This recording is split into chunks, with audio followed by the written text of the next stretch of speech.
15 vieta Europoje, tikrai įspūdingas pasiekimas, kaip pats vertini. Vertinu gerai. Dabar truputuką turėjau laiko pamąstyti viską. Tai džiaugiausi, gal po finišo truputuką toks ilgesys buvo, nes tikrai finalas buvo įmanoma, nebuvo rezultatų tokie įspūdingi. Man atrodo, 10:30 subėgo, patekti į finalą 10:34 buvo. Tai kur irgi labai arti trūko, bet nieko, gal kitą kartą. Tas rezultatas 10:38 ir vėjas šiek tiek pūtė vėl prieš, kaip patį rezultatą vertini? Patį rezultatą, sakyčiau, gerai vertinu, vis tiek su Europos stipriausia. Su stipriausiais bėgau šiais metais, neturėjau labai daug tokios patirties.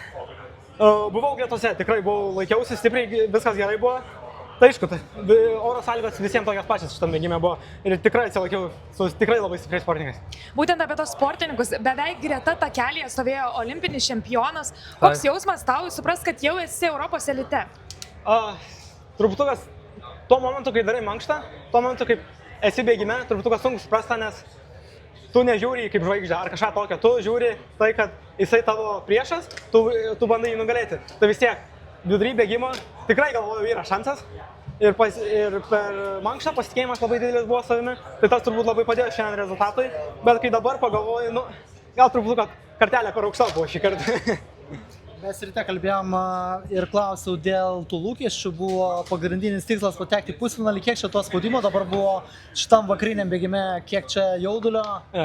Tai jaudulio, sakyčiau, nebuvo taip, gal užbėgimuose buvo daugiau jaudulio, nes vis tiek tikslas buvo patekti į pusfinalį. Čia svarbiausia dalis buvo. Dabar einant į pusfinalį, einant bėgimą, darytas mankštą, supratau, kad nieko neturiu prarasti. Kas bus, ar aš liksiu 24? Ar ten 9. Vis tiek, padariau, ką galėjau, viskas. Tai labai džiaugiausi dėl šio. Pusfinalyje buvai pats jauniausias. Čia minusas ar pliusas? Gal patirties minusas, man atrodo, matėm finišę. Finišę truputuką jau per daug gal norėjau, po 10 metrų jau tikrai truputuką per anksti pradėjau, tai gal tas patirties trūkumas. O gal pridėjo, kad dar, nes vis tiek ir ryte buvo bėgimas, gal dar to prie nepripratęs, nes Lietuvoje Rusija nebūna taip, kad toks didelis laiko tarpas, tai buvo nuovargis, bet psichologiškai labai gerai, sakyčiau, nusiteikiau. Ir žinokit, net nesupratau, kad buvau jauniausias, nes aš žinau, kad užbėgimuose mano buvo prie manęs šalia jaunesnių mano metų, bet einant pusfinalį tikrai nežinau. Bet turbūt pliusas tuo atžvilgiu, kad viskas prieš akis? Viskas prieš akis, kitais metais U23 čempionatas. Tai kaip suprantu, įrodžiau, kad aš esu elitas U23, tai reikia kitais metais tikėtis medalį. O ar šis sezonas baigtas, ar dar turi kokius startų? Šis sezonas dar nesibaigtas, aš nežinau, ar individualiai dar kažkur bėgsiu. Čia reikia su vadybininkė, su treneriais pasikalbėti, bet 23 dieną yra Deimantinė lyga Lenkijoje. Aš ir mūsų mišri estafetė, aš Gediminas Ruskauskas, Lukrecija Sabaitytė ir Ema Ropšytė bėgsim mišri estafetę Deimantinė lygai. Įspūdinga.